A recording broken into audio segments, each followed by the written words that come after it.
yang menyebutinya pendekar cinta. Mana kamu kotak tampak, padahal di sini ada kerja bakti, aku sendiri ikut kerja. Kok kamu tak nampak belakang hidungnya? Jangan mendelik mata ikan gede. Habis itu baru datang berbondong-bondong, itu beda nilainya. Dicampur dengan tidak beda, berlari sendiri dengan campur itu berbeda. Itu berbeda. Yang hebat itu ada inisiatif, ada kepekaan diri, betul? Itu beda, datang karena sudah di komando, beda dengan tanpa disuruh ujuk-ujuk datang. Terus jawab beralasan lagi nunggu yang lain untuk dikompakkan. Pemimpin itu harus nunggu yang dipimpin. Yang di depan harus duluan, baru yang belakang akan ngikutin. Jangan bicara cinta kalau kau sendiri belum tahu apa itu artinya cinta. Ngomong cinta mah gampang, betul enggak? Betul atau betul? Saya mengucapkan terima kasih. Jadi yang belum pegang itu sudah selesai tuh ngaruknya itu sudah. Kayak Nanang, kayak Asep ikut itu. Nah, itu yang luar biasa. Saya bilang orang kalau ada pekerjaan, ada perjuangan di depan mata, tapi enggan untuk memegangnya, jangan harap bisa jadi orang keramat. Paham maksudnya? Paham maksudnya? Gak bakalan jadi mulianya kalau orang takut kepada capek. Jangan takut dengan capek. Kalian datang ke sini capek. Tapi kalian mampu melewati capek, maka kemuliaan yang akan Allah berikan. Alhamdulillah, sebentar berapa minggu lagi? 3 minggu, 4 minggu sampai ya.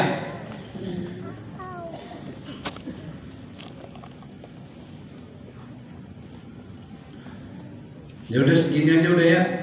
Lanjut, Bah. Suruh ke mulai. Nyanyi aja dah. Capek lah.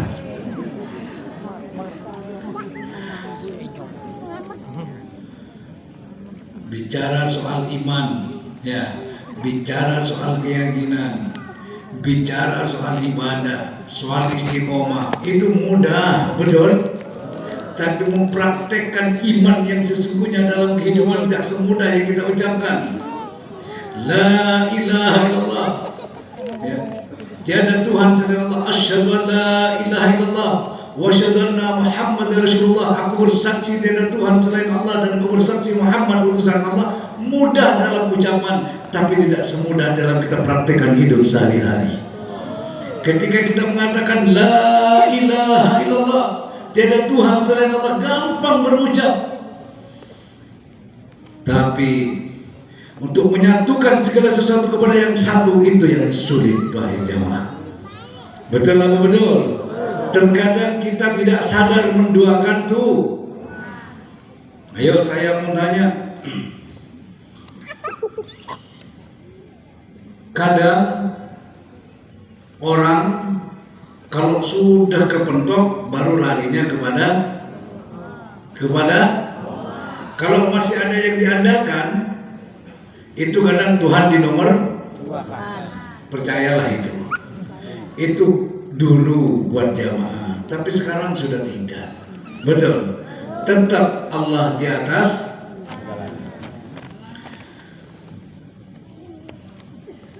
Orang gampang, saya yakin pasrah kepada Allah pasti dicukupin. Ngomong gampang, giliran sudah gak datang-datang, kelimpungan dia itu. Betul kan? Sehari oke, masih mampu, 2-3 hari, seminggu gak datang-datang, kelimpungan sudah. Makanya saya kemarin bilang sama Pak Bambang, berharap kepada sesama, monggo sah-sah saja, tapi jangan pernah bersandar kepada makhluk. Karena kau boleh berharap kepada sesamamu, ya, tapi tetap kau bersandar kepada Allah. Sandaran yang penting. Satu contoh gini, kalau kamu kerja, berarti kamu punya harapan dong. Harapan gak gaji, sah-sah saja, tapi tetap bersandar kepada Allah. ketika kamu mendapatkan apa yang kamu harap, karena sandaranmu udah Allah, bersandar kepada Allah, bukan bersandar kepada gaji.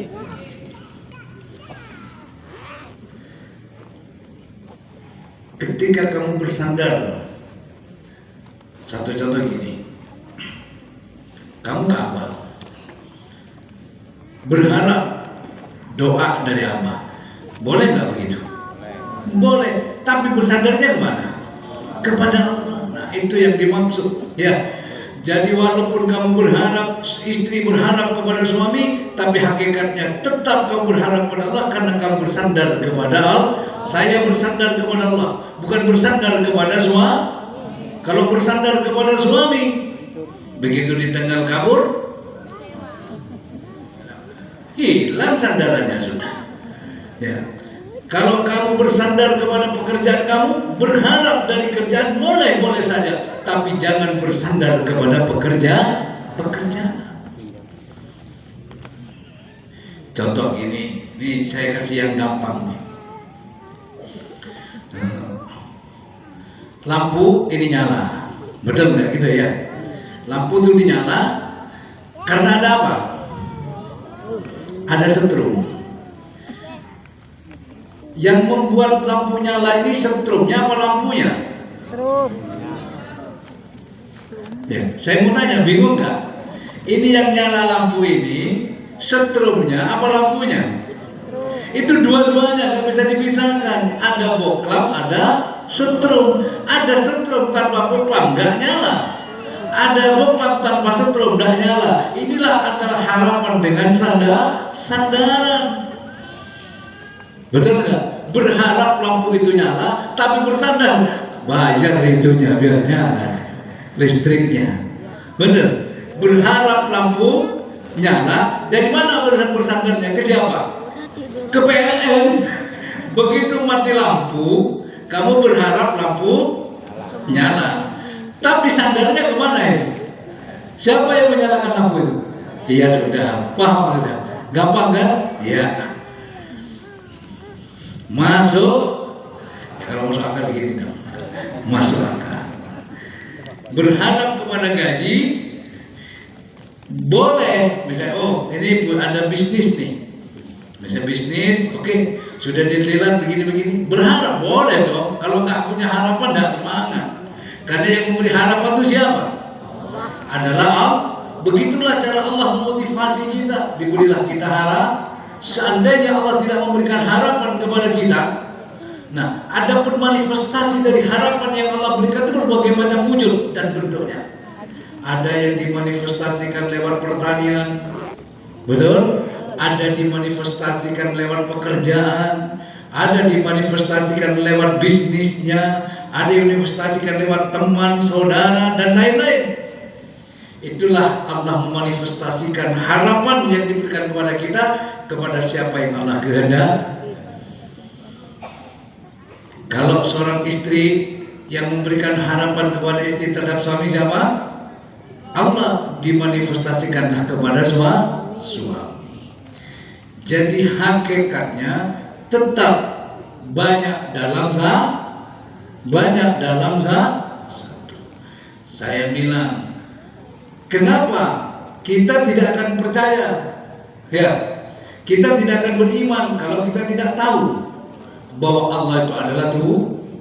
Kenapa kita beriman? Karena kita sudah diberitahu bahwa tiada Tuhan selain Allah. Betul. Allah yang tidak beranak dan tidak pula Allah yang ciptakan, kata Ustaz tadi, Allah menciptakan langit bumi seisinya. Allah yang punya surga, yang menciptakan surga dan neraka. Allah pemilik segala-galanya. Kita diberitahu. Setelah kita diberitahu, barulah dan kita percaya, barulah kita beriman. Betul? Apa cukup dengan beriman? Tidak. Setelah kamu beriman kepada Allah, tahu bahwa pemilik langit bumi semua adalah Allah, tahu tidak ada sesuatu yang ada hanya Allah, maka cari dan temukan Allah biar kamu mengenalnya. Oh, tahu kalau di Kerawang ada zikir manahid. Tahu dari mana? Sekarang banyak bisa lewat, men. Dari mana-mana. tahu lewat media, tahu lewat mana-mana. Tapi bagaimana cara kalau kamu sudah tahu, bagaimana caranya kamu supaya bisa kenal? Tahu tempatnya, datang dan cari temukan itu. Paham maksudnya? Sudahlah, paham nggak paham dengerin aja dulu. Nanti juga paham sendiri. Ya. Katanya Allah, cari dan temukanlah aku. Jika engkau telah menemukan aku pasti akan membunuhmu. Jika aku sedang membunuhmu, maka akulah penggantimu. Jika aku sudah jadi penggantimu, diammu adalah, kehendakmu adalah. Kamu udah paham kan? Dengerin saja. Saya cuma memberitahu, ya, untuk bisa mencapai ketika itu teramat sulit.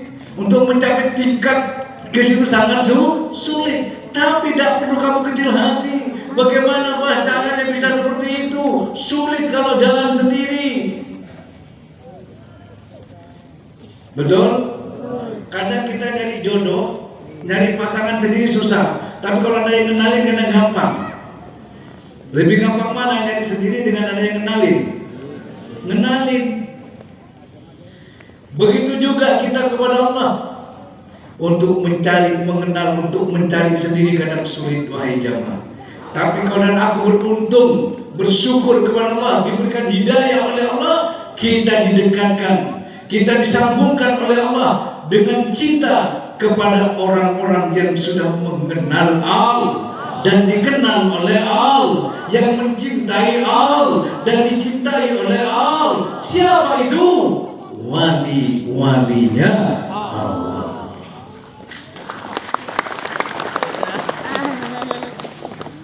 Jadi Anda bersyukur, benar enggak? Bersyukur. Kiai-kiai, coba kita camkan baik-baik. Saya dulu masih kecil sebelum pesantren, saya ngaji di musola. Guru saya namanya Kiai Mustaqim sama Kiai Sulaiman. Apa bayarannya? Cuma bawa minyak tanah 1 botol. Itu sebulan sekali. Betul? Biar tahu, biar tumbuh kecintaan kamu terhadap kiai-kiai di bumi ini. Bahwa yang merintis Islam, yang mengenalkan Islam, yang mengenalkan Allah kepada anak cucu kita adalah tokoh-tokoh para kiai-kiai sepuh kita. Jangan pernah itu dilupakan itu. Betul? Saya mengenal tentang cinta. Saya mengenal Allah, saya mengenal Rasulullah, mengenal Syekh Qadir Jilani. Itu karena dikenalkan oleh ulama-ulama salaf, kiai-kiai terdahulu, kiai-kiai pribumi, kiai-kiai Nusantara ini, bukan dari mana-mana. Guru saya asli orang Jawa, betul banget. Kakek buyut saya asli orang Madura, bukan orang Yaman. Saya bangga jadi orang Indonesia. Kalau di Indonesia tidak banyak walinya, sudah terjadi perang saudara di Indonesia ini. Betul apa tidak? Betul. Kenapa? Negara yang bisa apa? Wilayah yang bisa-bisa, Jawa bisa dengan Sumatera, Sumatera bisa dengan Kalimantan, Kalimantan bisa dengan Sulawesi, Sulawesi bisa dengan Irian, bisa, tapi walaupun berbeda-beda, Bhinneka Tunggal Ika, tetap jadi satu. Siapa yang mengikat? Allah. Kenapa bisa terjadi itu? Karena di bumi Indonesia ini banyak orang-orang yang tegak lurus kepada Allah dan neko-neko dan jual macam-macam. Gak nakut-nakutin. Hei, awas kalau kepala kasih kuala apaan? Betul. Gak usah takut dengan ditakut-takutin kuala. Yang penting jamaah harus Kepada siapa? Istiqomah hanya kepada Allah. Kepada Allah. Kita mencintai Rasulullah. Saya dari dulu saya hormat kepada para wali. Betul enggak? Hormat saya. Tapi satu hal, ya, jangan kurang ajar, gitu deh. Kalau kurang ajar, gampar benar. Nah, betul enggak? Pernah dulu saya gampar, saya ini lagi habis makan, mau masuk, Assalamualaikum, masuk dalam rumah.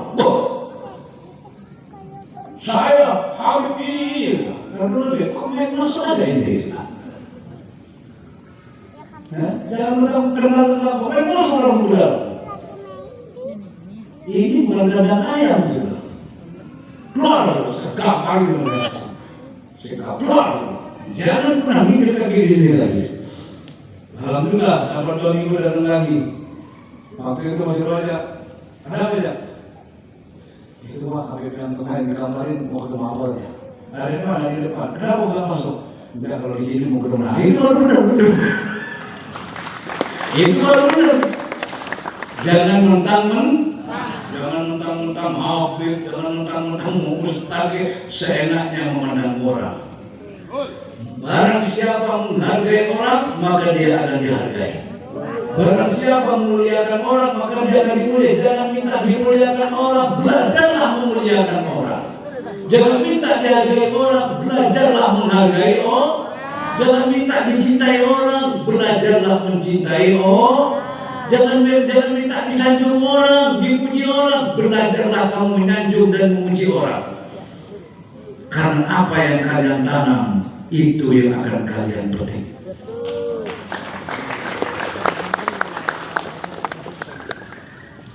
Benar dulu itu.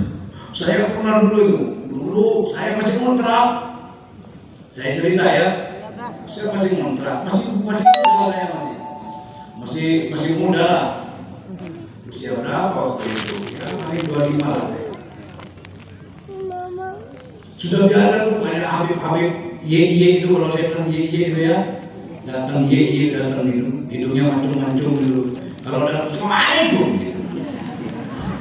Ada, tak ada kali ini. Layan baik. Saya tuh welcome lah, ya, karena saya diajari sama guru saya untuk cinta kepada Rasulullah, cinta kepada keturunan Rasulullah, dan cinta menghormat betul. Satu ketika datanglah 3 orang yang mengaku dulu Rasul. Katanya mengadakan maulid. Namanya lupa saya berapa tahun, dari usia masih 25, sekarang saya udah 20 tahun yang lalu ya.